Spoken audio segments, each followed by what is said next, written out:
ਉਹ ਦੁਕਾਨਾਂ ਬੰਦ ਵਿੱਚੋਂ ਉਹ ਤੇ ਟੁਰ ਜਾਣੀ ਆ। ਚੱਲ ਕੁਰਾਨ ਪੜ੍ਹ ਲਈ, ਤਸਬੀਹ ਪੜ੍ਹ ਲਈ, ਨਮਾਜ਼ ਪੜ੍ਹ ਲਈ, ਬਿਸਤਰੇ 'ਚ ਹੈ। ਵਾਲੇਕਮ ਜੀ, ਸਵੇਰੇ ਸਵੇਰੇ ਕੀ ਹਾਲ ਚਾਲ ਹੈ? ਸਵੇਰੇ ਸਵੇਰੇ ਹੈ। ਕੱਲ ਬੜਾ ਤੂਫਾਨ ਆਇਆ ਸਾਡੇ ਪਾਸੇ, ਮੈਂ ਤੇ ਕੱਲ ਵੀਡੀਓ ਨਹੀਂ ਬਣਾਈ, ਇੰਨੀ ਠੰਡ ਸੀ ਤੇ ਮੈਨੂੰ ਲੱਗਦਾ ਅੱਜ ਜੰਮ ਗਈ ਹੈ। ਕੀ ਹੈ ਤੇ ਪਲੱਸ ਵਿੱਚ ਵੈਦਰ नहीं नरम नरम ही है। अच्छा जी, मैं जा रही हूँ, दरवाज़ा बंद है। अफान आफिया को ना आज स्कूल से छुट्टी करवाई है। इनकी दांतों की ना लगना है इनको शपांगा, वो जो होती है ना, इनके दांत तो ठीक है, लेकिन आपको पता है डॉक्टर के पास चले जाएं तो वो कुछ ना कुछ बता देते हैं। तो हम वैसे ही वहमी बच्चों के मामले में तो 8:30 इनको वो लगना है, बेचारों को डरे बैठे हैं। नॉर्मल तो बेटी और बेटे को भी लगे थे, दांत अच्छे हो जाते हैं। तो अभी ना मुझे और बच्चों को उधर छोड़ने जा रहे हैं डॉक्टर के पास। वहाँ बैठूंगी, पता नहीं 1 घंटा लगता है, 2 घंटे लगते हैं, देखते हैं। सवेरे सवेरे मेरे लिए निकलना बड़ा अजाब है, हुए हुए, लेकिन मैं जो निकल आई है देखो चिट्टा चटैन होया पे हर पासे।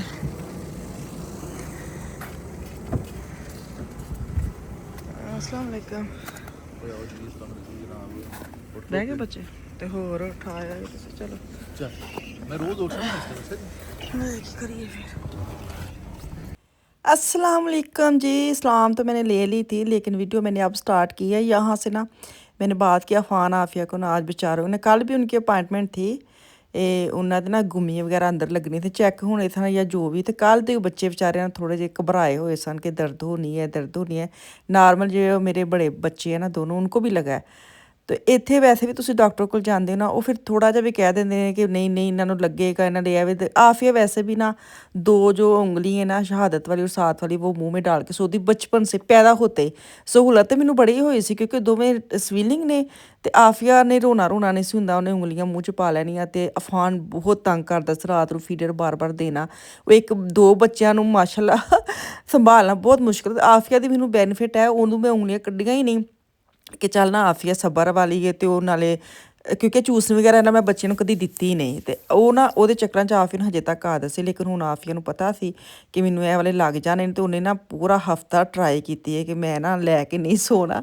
तो उन्हें बड़ी मेहनत की है, तो उन्हें हफ्ते में अपने आप को सही कर। नहीं तो 2 उंगलियां लैके हजे भी सोंदी सी। उन्हें बड़ी टेंशन होंदी सी कि मैं क्या करूँगी, मेरे उन्होंने लगा देने, मैं सोया कैसे करूँगी, मेरे से तो सोया ही नहीं जाना, ऐसे कह रहे मुँह में नहीं डाल सकते। उसने बड़ी मेहनत करके ना उन्हें अपने आप को मतलब छडवा लिया ने। तो हुण उन्होंने बेचारे डरे बैठे ने कि सुबह 8:30 वजे सत्ती सवेरे सानू बुला लिया है। तो असी हुण इत्थे आ गए दोवां नूं लैके, तकरीबन 2 घंटे लगने सन।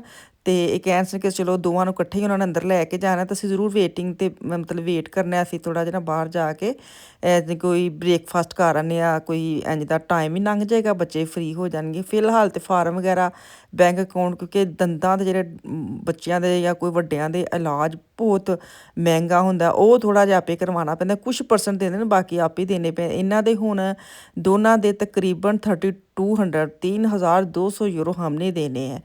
तो बाकी पता नहीं उन्होंने देने नहीं, उतों मिलने ने, सानू मिलने ने वापस नहीं, क्योंकि असी मिशाल और बड़े बेटे के 1200 लगे कि वो हमने दिए हैं, कोई पैसे हमें वापस नहीं आए। और इन्हों दे उन्होंने तकरीबन दारी गल 7-8 साल पहले असी 1200 के लवाए सन, हुण उन्होंने 1550 रुपया किया है, यूरो मतलब रुपया नहीं यूरो। तो खैर कट्ठे तो नहीं देने होंगे, लेकिन देने तो पैंदे ने, क्योंकि कुछ इन्हों दियां रात किस्तां जानियां ने, कुछ इन्हों टर्मीनां वगैरह हुण शुरू होनियां चैकअप दियां, वो भी तकरीबन हर महीने उन्होंने दे बिल बन के आ ही जाने। कोई 400-500 महीने का निकलना ही निकलना, जो एकदम तुहानूं पता है जाना पै जाए तो बड़ा टफ जिहा लगदा। खैर कोई नहीं, वो तो गल जदों तुसीं काम स्टार्ट करदे हो, अल्लाह तआला किते ना किते तुहाडे बरकत पा ही देंदी। तो फिर बच्चों लिए तो बिल्कुल जदों कमांदे हो, समान की आदत है, इन्ना पैसे के मामले च ना मेरे मियाँ बिल्कुल इन्हां चीज़ां नूं नहीं हमीयत देंदे पैसे नूं, बल्कि वो जिहड़े जरूरी कम्म नूं हमीयत देंदे ने। कहंदे कि अल्लाह तआला ने जदों कड्ढने ना घरों सारे पूरे करके जाने ने। ते कमाई दा काहदे लई कि अगर बच्चों लिए तुसीं ਇਹ ਚੀਜ਼ਾਂ ਇਗਨੋਰ ਕਰ ਦਿਓ ਨਾ, ਕਿਉਂਕਿ ਉਹਨਾਂ ਦੀ ਸਿਹਤ ਦੇ ਮਾਮਲੇ ਵਿੱਚ ਜਾਂ ਉਹਨਾਂ ਦੇ ਫੇਸ, ਬੱਚਿਆਂ ਦੇ ਅਕਸਰ ਤੁਸੀਂ ਵੇਖੋ ਨਾ ਕਿਸੇ ਦੇ ਦੰਦ ਵਗੈਰਾ ਖਰਾਬ ਹੋ, ਪੂਰੀ ਪਰਸਨੈਲਿਟੀ ਉਹਨਾਂ ਦੀ ਖਰਾਬ ਲੱਗਦੀ ਹੈ। ਤੇ ਇਸ ਲਈ ਜ਼ਰੂਰੀ ਹੈ ਕੰਮ ਨਾ। ਤਾਂ ਖੈਰ ਕੋਈ ਨਹੀਂ, ਅਲਹਮਦੁਲਿਲਾ ਅਸੀਂ ਹੁਣ ਚੱਲੇ ਹਾਂ ਜੀ ਥੋੜ੍ਹਾ ਜਿਹਾ। ਮੈਂ ਕਿਹਾ ਨਾਸ਼ਤਾ ਪੇਟ ਪੂਜਾ ਕਰ ਲਈਏ। ਮੇਰੇ ਮੀਆਂ ਨੇ ਪਤਾ ਨਹੀਂ ਕਿਉਂ ਬੈਗ ਚੁੱਕ ਕੇ ਲਿਆਂਦਾ, ਮੈਨੂੰ ਨਹੀਂ ਸਮਝ ਆਈ। ਹਜੇ ਪੁੱਛਿਆ ਵੀ ਨਹੀਂ, ਭੋਲੀ ਕੀ ਆ ਪੁੱਛਣਾ। ਇੱਥੇ ਨਾ ਤੇ ਬੈਗ ਨਹੀਂ ਸੈੱਟ ਹੁੰਦੇ, ਬੈਗ ਵਿੱਚ ਹੈ ਕੀ ਏਡਾ ਸਪੈਸ਼ਲ ਕਿ ਇਹਨਾਂ ਨੇ ਗੱਡੀ 'ਚੋਂ ਕੱਢ ਕੇ ਲੈ ਆਂਦਾ। ਹੁਣ ਇਹਦੀ ਤਨੀ ਵੱਡੀ ਛੋਟੀ, ਕਦੀ ਜੈਕਟ ਲਾ ਰਹੇ ਨੇ ਕਦੀ ਪਾ ਰਹੇ ਨੇ। ਮੈਂ ਕਿਹਾ ਹੱਦ ਮੁੱਕੀ ਵੀ, ਬੱਚਿਆਂ ਦੇ ਵੱਧ ਕੇ। ਤੇ ਖੈਰ ਚਲੋ ਵੇਖਦੇ ਆ ਜੀ, ਅਸੀਂ ਹੁਣ ਅੱਗੇ ਚੱਲਨੇ ਆ। ਕਿ ਗੱਡੀ ਜਿੱਥੇ ਖਿਲਾਰੀ ਹੈ ਸਾਹਮਣੇ ਦੁਕਾਨ ਹੋਵੇ, ਉੱਥੋਂ ਖਾਣਾ ਖਾਈਏ ਤੇ ਉੱਥੋਂ ਠੰਡ ਵੇ ਸਾਰਾ ਤੇ ਸ਼ਹਿਰ ਬੰਦ ਹੈ, ਤੁਸੀਂ ਕੀ ਸ਼ਹਿਰ ਨੂੰ ਕਰਨਾ। 10 ਵਜੇ ਦੁਕਾਨਾਂ ਖੁੱਲੀਆਂ ਨੇ, ਇੰਝ ਲੱਗਦਾ ਅਸੀਂ ਪਾਕਿਸਤਾਨ ਆਏ ਆ ਸਵੇਰੇ ਸਵੇਰੇ ਜਹਾਜ਼ ਤੋਂ ਉਤਰ ਕੇ। ਉਹ ਵਾਲੀ ਫੀਲਿੰਗ ਆਉਂਦੀ, ਦੁਕਾਨਾਂ ਬੰਦ ਹੁੰਦੀਆਂ ਨੇ। ਦੱਸ ਕਿ ਸਵੇਰ ਮਸਾਲੇ ਦੇ ਪੈਸੇ ਤੇ ਲੇਟ ਤੇ ਨਹੀਂ ਉੱਠਦੇ, ਲੇਕਿਨ ਇਸ ਟਾਈਮ ਉੱਠ ਕੇ ਤੇ ਮਜ਼ਾ ਆਉਂਦਾ ਕਿ ਨਹੀਂ। ਆਹੋ ਜਦੋਂ ਪਈ ਹੋਏ ਤੇ ਫਿਰ ਤਾਂ ਮਜ਼ਾ ਆ ਜਾਂਦਾ ਵੇ। ਨਹੀਂ ਕਸਮ ਜਨਾਬ, ਮਤਲਬ ਤੁਹਾਡੇ ਵਾਸਤੇ ਨਾ ਦਿਨ ਪੂਰਾ ਦਿਨ ਹੁੰਦਾ। ਉਹ ਜਨਾਬ ਨਹੀਂ ਉੱਠਿਆ ਜਾਂਦਾ, ਮੈਂ ਹੁਣ ਵੀਡੀਓ 'ਚ ਨਹੀਂ ਕਹਿਣਾ ਚਾਹੁੰਦੀ। ਕਿੰਨਾ ਮਹਿਸੂਸ ਤਾਂ ਆਦਮੀ ਸੀ ਨਾ ਮੇਰੀ ਨਾ ਕੱਲ ਮੈਨੂੰ ਉਹਦੀ ਮੇਰੀ ਫੀਲਡ ਸੋਚ ਦੇ ਵਿੱਚ ਕਹਿੰਦੀ ਸੀ ਕਿ ਤੂੰ ਹਜੇ ਨਾ ਬੰਦ ਦੁਕਾਨਾਂ। ਇਸ ਟਾਈਮ ਨਾ ਮੇਰਾ ਮਤਲਬ ਜਿਹੜਾ ਦਿਲ ਹੁੰਦਾ ਹੈ ਨਾ ਉਹ ਫੁੱਲ ਇਹ ਵੱਡਾ ਹੋਇਆ ਹੁੰਦਾ ਹੱਥ ਦਾ ਹਿਸਾਬ। ਵੱਡਾ ਦਿਲ ਨੂੰ ਬਿਮਾਰੀ ਹੁੰਦੀ, ਉਹਦਾ ਦਿਲ ਵੱਡਾ ਹੋਇਆ ਕਹਿੰਦੇ ਨਹੀਂ ਦਿਲ ਵਧਿਆ। ਹਾਂ ਦਿਲ ਵਧਿਆ, ਅੱਲਾ ਮਾਫ ਕਰੇ। ਮੇਰੀ ਗੱਲ ਬਣਦੀ ਸੀ, ਪਹਿਲੇ ਮੈਂ ਆਪਣੀ ਨੂੰ ਕਰ ਲਵਾਂ। ਚਲੋ ਤੁਸੀਂ ਕਰ ਲਓ ਜੀ, ਤੁਸੀਂ ਵੱਡੇ ਹੋ ਜਾਓ। ਇਸ ਟਾਈਮ ਮੇਰਾ ਜਿਹੜਾ ਦਿਲ ਨਾ ਉਹ ਹਾਤਮ ਤਾਈ ਸਿਸਟਮ ਹੋਇਆ ਪਿਆ। ਜੋ ਵੀ ਲੈਣਾ ਤੂੰ ਲੈ ਲੈ। ਉਹ ਦੁਕਾਨਾਂ ਬੰਦ ਵਿੱਚੋਂ ਹੋਰ 7 ਮਿੰਟ ਮੇਰਾ ਵਾਲਾ ਦਿਲ ਰਹਿਣਾ, ਕਿਉਂਕਿ ਬਾਅਦ ਚ ਫਿਰ ਦੁਕਾਨਾਂ ਖੁੱਲ ਜਾਣੀਆਂ। ਦੁਕਾਨਾਂ ਬੰਦ ਨੇ ਤੇ ਆਫਰ ਜੋ ਲੈਣਾ ਲੈ ਲੈ। ਸਹੀ ਬਾਜ, ਮੈਂ ਇੱਥੇ ਹੜਤਾਲ ਕਰ ਲੈਣੀ ਹੈ, ਦੁਕਾਨਾਂ ਖੁੱਲਣਗੀਆਂ ਤੇ ਤੈਨੂੰ ਅੰਦਰ ਲੈ ਕੇ ਜਾਵਾਂਗੇ। ਵੇਖ ਖੁੱਲੀਆਂ ਤੇ ਨੇ ਕੁਛ। ਚਲੋ ਐਸੇ ਬੈਗ ਵੀ ਚਲੇ ਜਾਂਦੇ ਆ। ਆਹੋ ਜਾਣਾ ਤਾਂ ਅਸੀਂ ਨਾਸ਼ਤਾ ਕਰਨ। ਹਾਂ ਇੱਥੇ ਜਗ੍ਹਾ ਵੀ ਨਹੀਂ ਹੈ ਅੰਦਰ ਬਹਿਣ ਨੂੰ, ਹੈ ਇੱਥੇ ਦੀ ਜਗ੍ਹਾ ਵੀ ਨਹੀਂ ਹੈ ਬਹਿਣ। ਮੈਂ ਕਿਹਾ ਮੈਂ ਸਿਲੈਕਟ ਕਰ ਰਹੀ ਹਾਂ, ਬਾਕੀ ਇਹ ਜਾਣਾ ਦਿਨਾਂ ਦਾ ਕੰਮ ਜਾਣੇ। ਮੈਂ ਜਾ ਕੇ ਨਾ ਦਰਾ ਸੀਟ ਤੇ ਬਹਿਵਾਂ। ਸੀਟਾਂ ਵੀ ਇੰਨੀਆਂ ਉੱਚੀਆਂ ਜਿੱਥੇ ਬਹਿਣ ਦਾ ਦਿਲ ਕਰਨ ਡਿਆ, ਤੇ ਉੱਥੇ ਇੰਨੇ ਬਾਬੇ ਬੈਠੇ ਸਨ ਆਪਸ 'ਚ। ਸੱਚੀ ਸੁਬਾਹ ਮੈਨੂੰ ਲੱਗਦਾ ਐਸੇ ਕੰਮ ਨਿਕਲ ਆਉਂਦੇ ਨੇ ਕਿ ਬਹਿ ਕੇ ਅਸੀਂ ਨਾ ਚਾਹ ਪੀਣੀ ਹੈ ਤੇ ਘੰਟਾ ਕੁ ਅਸੀਂ ਗੱਲਾਂ ਕਰਨੀਆਂ ਨੇ। ਹੈ ਜਗ੍ਹਾ ਮੱਲ ਕੇ ਬਹਿ ਜਾਂਦੇ। ਤੇ ਖੈਰ ਮੈਂ ਕਿਹਾ ਚਲੋ ਮੈਂ ਜਾ ਕੇ ਬਹਿਨੀ, ਤੁਸੀਂ ਆਰਾਮ ਨਾਲ ਜਾ ਕੇ ਨਾ ਤੇ ਆਪਣਾ ਨਾਸ਼ਤਾ ਅਸੀਂ ਲੈ ਆਈਏ। ਨਾਸ਼ਤਾ ਕਰਨੇ, ਫਿਰ ਉਸ ਤੋਂ ਬਾਅਦ ਬੱਚਿਆਂ ਦਾ ਵੇਖਦੇ ਹਾਂ। ਅੱਲਾ ਕਰੇ ਜਲਦੀ ਫੋਨ ਆ ਜਾਏ ਤੇ ਫਿਰ ਅਸੀਂ ਨਿਕਲ ਜਾਵਾਂਗੇ, ਨਹੀਂ ਤੇ ਵੇਟ ਤੇ ਕਰਨ ਹੀ ਦੇ ਆ। ਉੱਥੇ ਬਹਿਣਾ ਸੀ ਬਿਲਾ ਵਜ੍ਹਾ, ਤੇ ਬਿਹਤਰ ਆਈ ਸਮਝਿਆ ਕਿ ਚਲੋ ਅਸੀਂ ਇੱਥੇ ਆ ਕੇ ਨਾਸ਼ਤਾ ਕਰ ਲੈਂਦੇ ਹਾਂ। ਨਾਸ਼ਤਾ ਕਰਕੇ ਤੇ ਕੋਈ ਇਹਨਾਂ ਨੇ DM ਜਾਣਾ ਵੇ, ਕੋਈ ਆਪਣੇ ਤਰ੍ਹਾਂ ਕੀ ਚੀਜ਼ਾਂ ਲੈਣੀਆਂ। ਇਹਨਾਂ ਬੱਚਿਆਂ ਵਾਂਗੂ ਵੈਸੇ ਵੀ ਕੋਈ ਮਾਰਕੀਟ ਨਜ਼ਰ ਆਏ ਤੇ ਇਹਨਾਂ ਦੀ ਚੀਜ਼ਾਂ ਖਤਮ ਹੋਈਆਂ ਹੁੰਦੀਆਂ ਨੇ, ਤੇ ਉਹ ਇਹਨਾਂ ਦੇ ਨਾਲ ਮੈਨੂੰ ਵੀ ਫਿਰ ਕੁਛ ਨਾ ਕੁਛ ਯਾਦ ਆ ਜਾਂਦਾ ਕਿ ਚਲੋ ਮੈਂ ਵੀ ਇਹ ਚੀਜ਼ਾਂ ਮੁੱਕੀਆਂ ਲੈ ਲਾਂਗੀ। ਮੈਂ ਤਾਂ ਬਸ ਚਲੇ ਗਏ ਜੀ। ਕਿਦੋਂ ਦੀ ਇਸ ਦੁਕਾਨ ਦੇ ਸਾਹਮਣੇ ਸ਼ੀਸ਼ੇ 'ਚ ਖਲੋਤੀ ਸੀ ਨਾ, ਵਿੰਡੋ ਸ਼ਾਪਿੰਗ। ਹਾਂ ਮੈਂ ਕਿਹਾ ਸਵੇਰੇ ਸਵੇਰੇ ਨਾ ਇਹਦੇ ਸ਼ੀਸ਼ੇ ਵਾਲੀ ਦੁਕਾਨਾਂ ਬੰਦ ਵੇ, ਮੈਂ ਜੁੱਤੀਆਂ ਦੀ ਦੁਕਾਨ ਤੇ ਟੁਰ ਗਈ। ਉਹ ਤੇ ਜੇ ਦੁਕਾਨ ਖੁੱਲੀ ਹੁੰਦੀ ਨਾ ਮੈਂ ਬੂਟ ਲੈ ਲੈਂਦੀ ਸੀ। ਸੱਚੀ ਮੈਂ ਸੋਚਣੀ ਪਹਿਲਾਂ ਨੇ ਸਾਰੀ ਦੁਕਾਨ ਝਾਤੀ ਮਾਰੀ, ਹੁਣ ਉਹ ਜੁੱਤੀਆਂ ਦੀ ਦੁਕਾਨ ਤੇ ਸਾਰਾ ਚਲੇ ਗਈ ਹੈ। ਘਰ ਜਾ ਕੇ ਉਹਨੇ ਕਹਿਣਾ ਮੈਂ ਬਹੁਤ ਸ਼ਾਪਿੰਗ ਕਰਕੇ ਆਈ ਹਾਂ ਅੱਖਾਂ ਦੇ ਨਾਲ, ਬਸ ਪੈਸਾ ਕੋਈ ਨਹੀਂ ਲੱਗਾ। ਹੈ ਉਹਦੀ ਗੱਲ ਨਹੀਂ ਕਰਾਂਗੇ, ਮੈਂ ਕੋਈ ਦਿਨ ਨਹੀਂ ਕਰਨ ਦਿਆ ਖਾਣ ਨੂੰ। ਲੇਕਿਨ ਤੁਸੀਂ ਖਾ ਜਾਣਾ। ਮੇਰੇ ਕੋਲ ਸਵੇਰੇ ਸਵੇਰੇ ਖਾਦਾ ਜਾਂਦਾ, ਮੈਂ ਤਾਂ ਤੁਹਾਡੇ ਵੇ ਤੋਂ ਆਈ ਹਾਂ। ਨਹੀਂ ਮੈਨੂੰ ਐਸੇ ਕਿ ਫਿਰ ਘਰ ਜਾ ਕੇ ਤੁਸੀਂ ਕਹਿੰਦਾ ਪਰਾਠੇ ਬਣਾ, ਮੈਂ ਹੁਣ ਡਾਲ ਟੋਰ ਜਾਂਦੀ ਹਾਂ। ਹਾਏ ਮੇਰੇ ਲੱਕ ਨੂੰ ਤਾਂ ਹਾਲ ਹੈ ਕਿਤੇ ਚੱਲੇ ਨੇ। ਹੈ ਜਿੱਦਾਂ ਇੱਕ ਬੰਦਾ ਹੈ ਨਾ, ਮਤਲਬ ਜਦੋਂ ਬੰਦਾ ਬੁੱਢਾ ਹੁੰਦਾ ਨਾ ਜਨਾਬ, ਉਹ ਝੁਕ ਜਾਂਦਾ। ਹਾਂ ਤੁਸੀਂ ਕਾਹਤੋਂ ਘੁੰਡ ਕੱਢਿਆ ਬਾਹਰ ਤੇ ਹੁਣ ਅੰਦਰ ਆ? ਅੱਛਾ ਜਿਹਦਾ ਇੱਕ ਸ਼ੇਰ ਹੈ ਨਾ, ਹਾਂ ਕਿ ਪਤਾ ਨਹੀਂ ਕੀ ਨਾਮ ਉਹਦਾ, ਕਮਰ ਕਰਕੇ ਆਉਂਦਾ ਉਹਦੇ ਨਾਮ ਦੇ ਵਿੱਚ। ਉਹ ਸ਼ੇਰ ਹੈ ਕਿ ਯੂ ਹੀ ਨਹੀਂ ਕਮਰ मेरी, यूं ही नहीं है खम मेरी कमर में है कमर। यूं ही नहीं है खम मेरी कमर में है कमर, मैं झुक के ढूंढता हूँ जवानी किधर गई। कितना खौफनाक है। चंगा है डरोना जिहा। हाँ डरोना ही है, बुढ़ापे च जाके चीज़ जवानी लभनी दा। अल्लाह ताला माफ़ी दे। बड़ा मैनू ना कोई पुछना तेन सब तो डर काहदा आंदा है, मैनू बुढ़ापे तो आंदा है। यकीन करो ਮੈਨੂੰ ਸਭ ਤੋਂ ਡਰ ਕਿਤੋਂ ਤੇਰੇ ਕੋਲ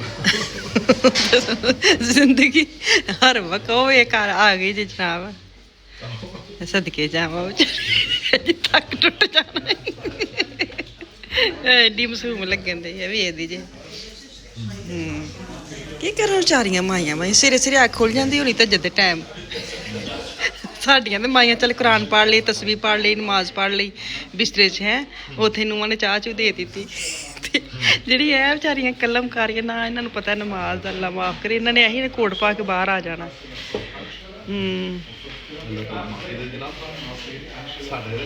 ਹਾਂ ਬਹੁਤ ਸੁਪਰ ਸ਼ੁਕਰ ਅੱਲਾ ਬਹੁਤ ਫੇਰ ਵੀ ਬਹੁਤ ਕਈਆਂ ਨਾਲੋਂ ਚੰਗਾ ਸਾਡਾ ਕਲਚਰ ਅਲਹਮਦੁਲਿਲਾ ਕਿ ਬਜ਼ੁਰਗਾਂ ਦੀ ਇੱਜ਼ਤ ਕਰਦੇ ਨੇ ਮੈਂ ਕਹਿੰਦੀ ਆਂਦੇ ਹੁਣ ਜਿਹੜੇ ਬਜ਼ੁਰਗ ਆ ਪਿੱਛੇ ਬਾਬੇ ਬੈਠੇ ਨੇ ਸਾਡੇ ਬਾਬੇ ਸਿਰੇ ਸਿਰੇ ਨਾ ਵੀ ਕੁਛ ਕਰਨ ਡੇਰੇ ਤੇ ਟੋਰੀ ਜਾਂਦੇ ਨੇ ਨਾ ਜਿੰਨੇ ਜਿਹੜੇ ਗਾਉਂ ਵਾਲੇ ਨੇ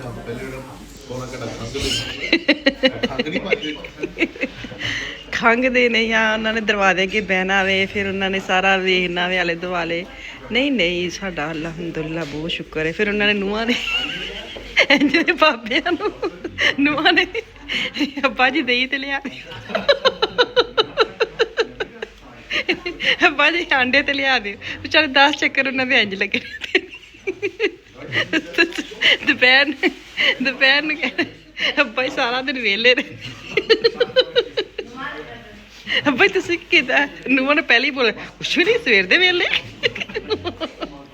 ਕਸਮ ਨਾਲ ਬਹੁਤ ਬਜ਼ੁਰਗ ਕੰਮ ਕਰਦੇ ਨੇ ਵੇਖਿਆ ਜਾਵੇ ਤੇ ਉਹ ਘਰ 'ਚ ਨਾ ਇੱਕ ਛੋਟਾ ਬੱਚਾ ਨੇ ਛੋਟੇ ਆ ਲਿਆ ਦੇ ਬਜ਼ੁਰਗ ਵੀ ਉਂਝ ਦੇ ਬਣ ਜਾਂਦੇ ਨੇ ਉਹਨਾਂ ਨੂੰ ਵਿਚਾਰੇ ਨੂੰਹਾਂ ਟੋਰੀ ਰੱਖਦੀਆਂ ਨੇ ਅੱਬਾ ਜੀ ਇਹ ਰੋਟੀਆਂ ਲਵਾ ਲਿਆਇਓ ਅੱਬਾ ਜੀ ਇਹ ਦੁਕਾਨ ਤੇ ਫੜ ਲਿਆਇਓ ਤੇ ਅੱਬਾ ਜੀ ਵਿਚਾਰੇ ਫੇਰ ਵੀ ਕੁਛ ਨਹੀਂ ਕਰਦੇ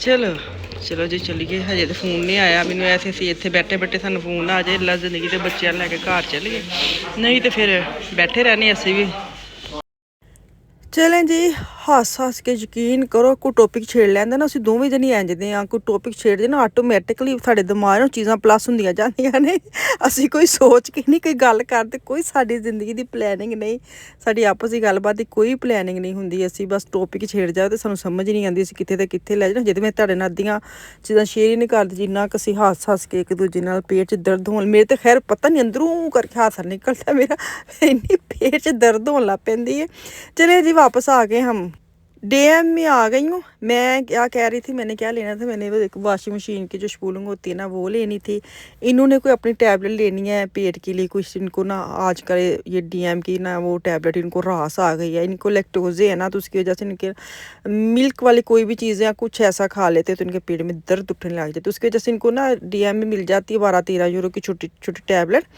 तो वो अच्छी रही है हालांकि डॉक्टर के पास से ली है वो इन्ना नहीं फ़र्क पिया ना लेकिन ਇਹ ਉਹਨਾਂ ਨੂੰ ਅੱਛੀ ਲੱਗੀ ਸੀ ਤੇ ਉਹ ਇਹਨਾਂ ਦੀ ਖਤਮ ਹੋਈ ਆ ਨੇ ਉਹ ਲੈਣੀ ਸੀ ਉਸ ਤੋਂ ਬਾਅਦ ਮੈਂ ਆ ਗਈ ਮੈਂ ਕਿਹਾ ਚਲੋ ਸ਼ੈਂਪੂ ਵਗੈरह ਵੇਖਨੇ लेकिन शैम्पू इतने जो ਅਸੀਂ यूज़ करने वो ख़त्म हुए सन फिर उसके बाद मैं आ गई इस लाइन में मैंने अपनी चीज़ें उठाई दो तो मैंने कहा चलो लगदे हत्थ भी लै लो तो भी लै लो लेकिन वही गल कि चीज़ां जेह्ड़ियां ख़त्म होंदियां ने वो तो फिर लैनियां इन्हां दे जिहदे बगैर गुजारा नहीं ਤੇ ਇੱਥੇ ਮੈਂ ਗਵਾਚ ਗਈ ਮੈਂ ਅੱਛਾ ਤੁਸੀਂ ਛੋਟੀ ਜਿਹੀ ਦੁਕਾਨ 'ਚ ਨਾ ਕਦੀ ਸਮਝ ਨਹੀਂ ਆਉਂਦੀ ਕਿ ਮੀਆਂ ਕਿੱਥੇ ਰਹਿ ਗਿਆ ਕਿਉਂਕਿ ਮੇਰੇ ਮੀਆਂ ਨਾਲ ਕਿਤੇ ਚੀਜ਼ ਲੈਂਦੇ ਨਾ ਫਿਰ ਉਹਨੂੰ ਪੂਰੀ ਇਨਫੋਰਮੇਸ਼ਨ ਲੈਣੀ ਹੁੰਦੀ ਅਸੀਂ ਤੇ ਚੀਜ਼ ਚੁੱਕ ਕੇ ਅੱਗੇ ਢੁਰ ਪਈਦੇ ਨਾ ਉਹਨਾਂ ਨੇ ਪੜ੍ਹਨਾ ਹੁੰਦਾ ਉਹਦਾ ਸਾਰਾ ਹਿਸਾਬ ਕਿਤਾਬ ਲਾਉਣਾ ਹੁੰਦਾ ਤੇ ਉਹ ਪਿੱਛੇ ਉਹ ਜਿੱਥੇ ਮੈਂ ਛੱਡ ਕੇ ਆਈ ਨਾ ਉੱਥੇ ਤੋਂ ਮੈਂ ਕਿੱਥੇ ਦੇ ਕਿੱਥੇ ਪਹੁੰਚ ਗਈ ਮੈਂ ਬਲਕਿ ਕਾਊਂਟਰ 'ਤੇ ਹੀ ਪਹੁੰਚ ਗਈ ਮੈਂ ਕਿਹਾ ਹਾਏ ਹਾਏ ਇੱਕ ਗੋਲੀ ਲੈਣੀ ਸੀ ਪਤਾ नहीं कितने रह गए ने खैर DM में मैंने इस तरह की ना कम ही चीज़ें लेती हूँ मेरे पास ना रोज़मन का ऐप होता है रोज़मन जाओ तो 3-4 यूरो ऐप नाल भी जरा बचत होई यह दो मैं झुंगे जो चीज़ां लईयां है मेरे मियाँ ने इत्थे खोली टैबलेट खाई क्योंकि उन्होंने पेट च होंदी सी दर्द जो नाश्ता करके आए ने ना कॉफ़ी मिल्क वाली पी के ये फौरन इन्होंने ना वो कर छड्डदी असर तो चलो जी बच्चों नूं असीं लैने वापसी ते मैनूं दो इजाज़त अल्लाह हाफिज़।